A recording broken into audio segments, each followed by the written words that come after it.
अस्सलाम वालेकुम नाज़रीन। उम्मीद करता हूँ आप सब अल्लाह के फजल करम से खरीद से होंगे। एम्प्लॉई मैनेजमेंट सिस्टम पार्ट 2 के साथ हाजिर खिदमत हूँ। मुझे उम्मीद है कि आप लोगों ने पार्ट 1 देख लिया होगा और उसको प्रॉपर जो है वो फॉलो भी कर लिया होगा, क्योंकि उसमें हमने सिर्फ इसका फॉर्मेट बनाया था और साथ कुछ बटन वगैरह जो थे, जो बेसिक इंफॉर्मेशन थी हमने वो हमने इसका बस बेसिक स्ट्रक्चर जो है वो हमने इसका बना लिया था। तो अब चलते हैं बगैर वक्त के पार्ट 2 की तरफ और बाकी जो है वो वहीं पे डिस्कस करते हैं।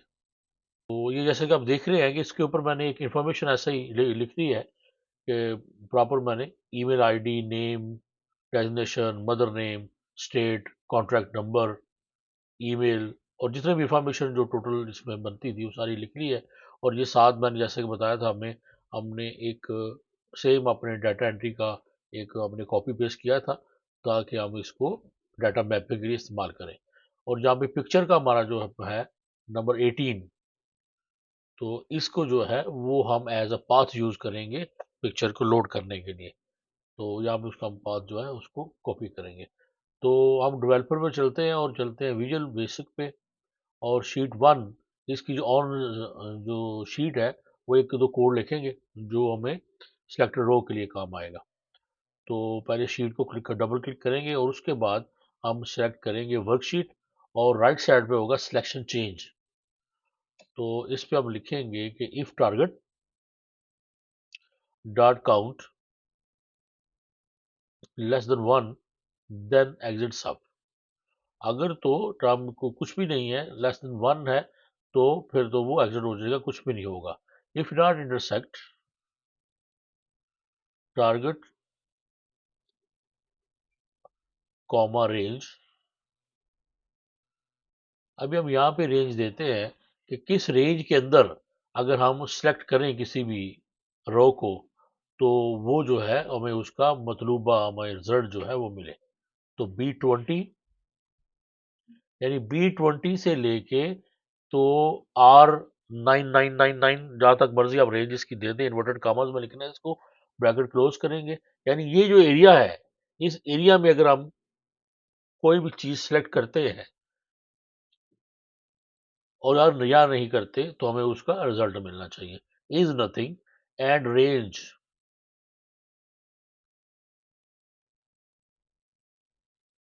यानी B20 और R99 जो है ये हमारा एरिया है जहां पे हमारा डाटा होगा। और बी कॉलम बी जो है and target dot row dot value not empty then range.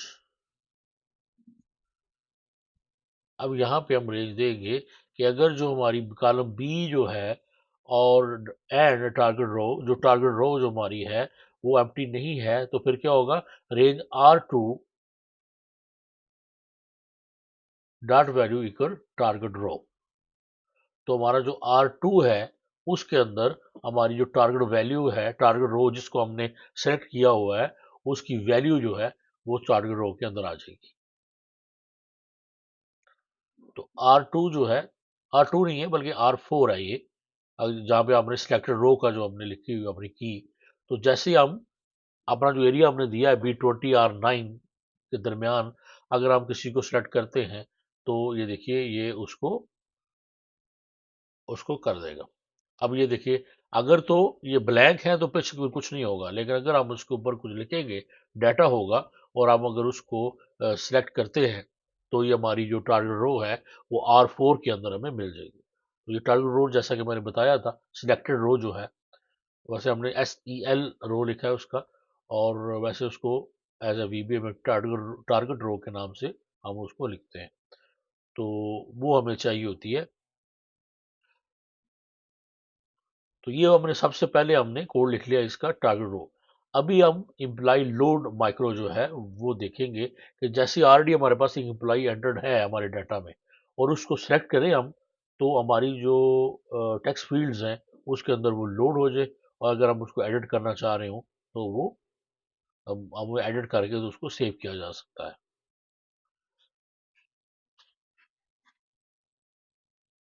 imply load micro when we select and row all of display above with pictures, यानी जो पिक्चर्स हमारी है वो भी हमारे साथ वो लोड हो जाएगी उसकी और उसकी भी। तो दोबारा से हम चलेंगे, इसको बंद करते हैं ऑन शीट कोड को, और यहाँ पर वर्कशीट 1 में हम एक मॉड्यूल जो है वो इंसर्ट करेंगे, मॉड्यूल 1। ये बाय डिफ़ॉल्ट होता है, और अगर हम इसकी प्रॉपर्टी में जाके तो इसका नेम हम चेंज कर सकते हैं। नेम आप कुछ भी रख लें, तो आप इसका नेम रख दें, मेन मैक्रो रख देते हैं हम इसकी। तो जितने भी आप माइक्रोज, मेन हमारी माइक्रोज हैं, डाटा सेव की, लोड की, और डिलीट और ऐड ऑप्शन वगैरह, वो सब इसी में आएंगे। ऑप्शन एक्सप्लिसिट एक लिख देते हैं टारगेट हैंडलिंग के लिए, और इसके बाद अगर हम कोई वेरिएबल डिफाइन करते हैं तो उस वेरिएबल को हम पूरी अपने इस मॉड्यूल में कहीं भी यूज़ किया जा सकता है। तो सबसे पहले तो डिम हमें एक चाहिए, डाटा रो चाहिए हमें एज अ लॉन्ग। ये वेरिएबल हम लेते हैं और इसके अंदर डाटा स्टोर होता है, फिर उसको हम आगे यूज़ करते हैं। यानी डिम, एक हमें डाटा रो चाहिए और एक हमें डाटा कॉलम चाहिए।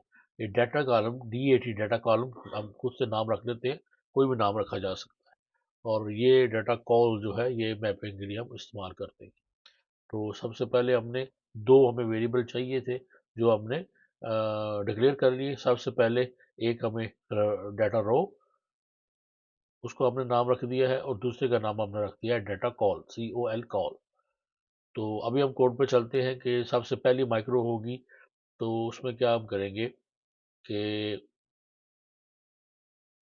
जब भी हम किसी भी शीट को विद शीट लिखते हैं तो उसके साथ हमें उसको एंड विद भी लिखना होता है। तो ये हम जो है सबसे पहले तो क्या करेंगे, हम एक माइक्रो लिखेंगे कि सब एम्प्लॉय अंडरस्कोर लोड, और या ब्रैकेट क्लोज, ये हमारी माइक्रो बन गई। और एंड सब को हम उठा के नीचे ले आते हैं।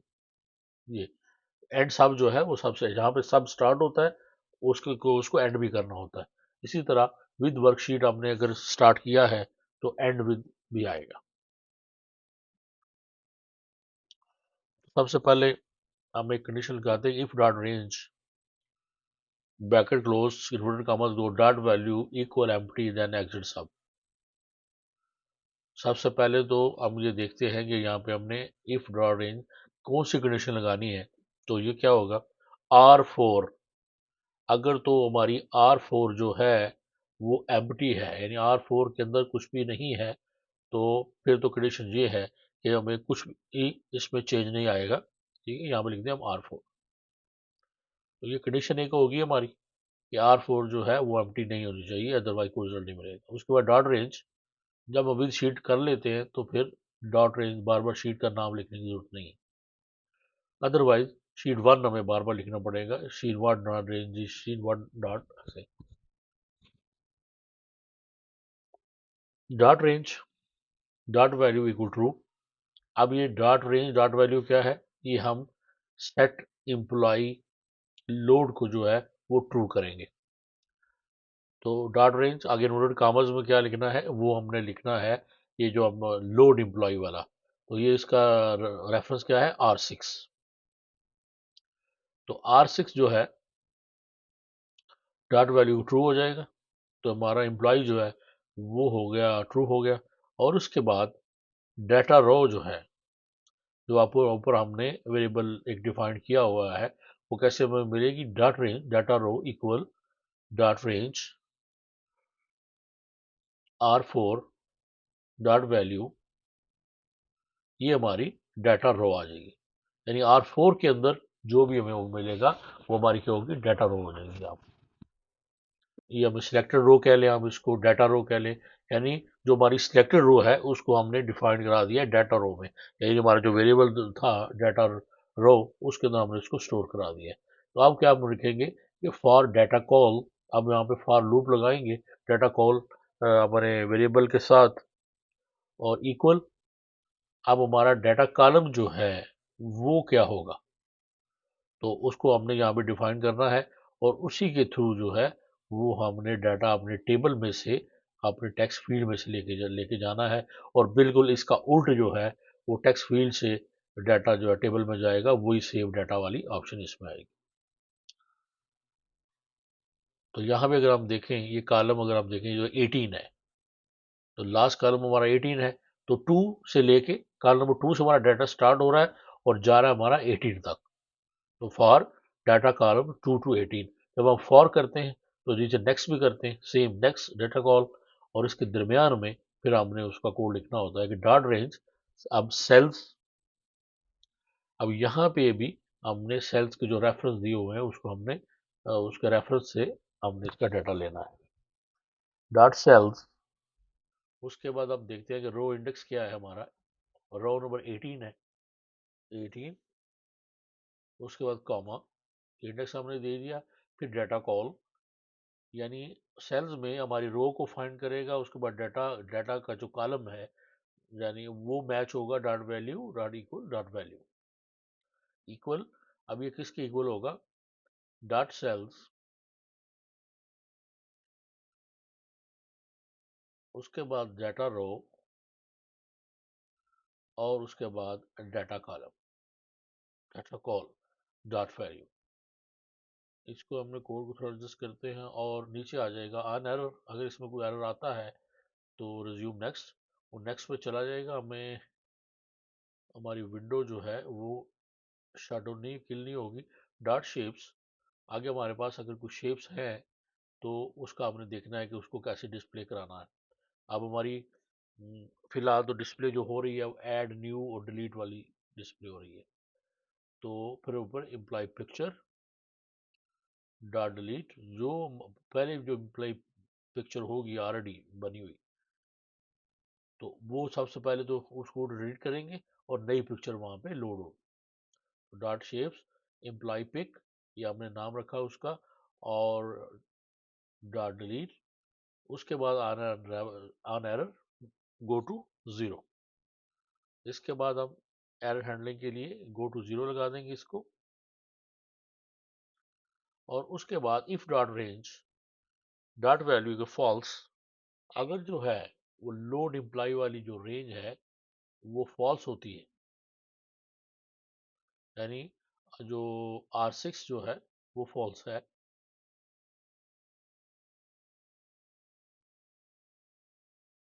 if dot range dot value not empty, then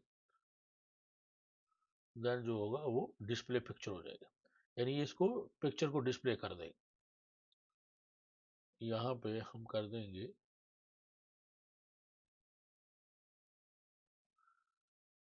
ये जो माइक्रो है ये भी बनी नहीं है कि अगर यानी जो रेंज जो है अभी हम इसके अंदर जो देते हैं वो अगर एम्प्टी नहीं होगी, वो उसको उसका अपना टारगेट मिलेगा तो हमारी फिर जो है उसके बाद जो है ये रोज जो है वो चलेगी। यहाँ पर हम देख लेते हैं क्या देंगे हम, AC27। तो यहाँ पे हम दे देते हैं कि अगर AC27 जो है उसके अंदर हमारा पाथ जो है वो एम्प्टी नहीं है, उसके अंदर पाथ मिल रहा है पिक्चर का, तो फिर जो है AC7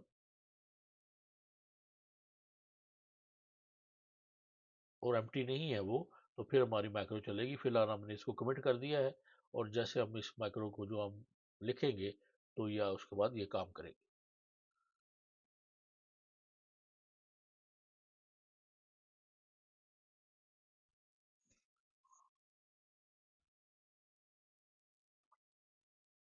उसके बाद ये डॉट रेंज ब्रैकेट, उसके बाद क्या आता है हमारा जी, दोबारा से हम इसको फॉल्स, अगर जो हमारा जो अब कौन सी है आर वाली फील्ड है हमारी, तो R5 हम कह देंगे। अगर R5 जो है वो फॉल्स है, dot range R5 equal false, यानी जब हमारा लोड होगा तो न्यू एम्प्लॉय वाली हमारी जो टेक्स्ट फील्ड है वो ऑटोमेटिकली उसमें फॉल्स आ जाएगा लिखा हुआ। और डॉट शेप्स, हमारे जो बटन्स हैं हमारे ऐड न्यू वाले, वो जो है उसको हम देखेंगे कि कौन सा विजिबल कराना है हमने। तो डॉट शेप्स इन्वर्टेड कामाज और ब्रैकेट्स में विजिबल इक्वल ms ट्रू, और सेम उसी को आप कॉपी पेस्ट करें और ms तो फॉल्स होगा, और उसके में इन्वर्टेड कामाज में हम उसकी आगे दे देंगे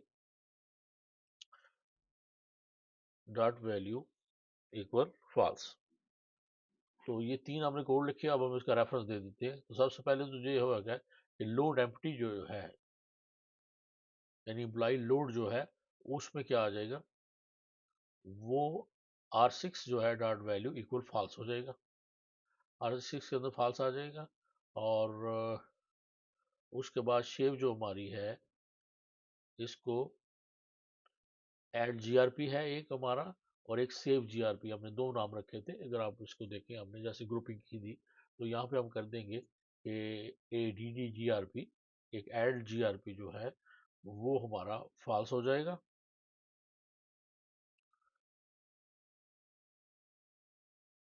और सेव जीआरपी जो है, उसको हम जो है वो इसको ट्रू कर देते हैं। तो इसको दोबारा से इसके ऊपर ले आते हैं ताकि पीछे वाला नजर नहीं आए।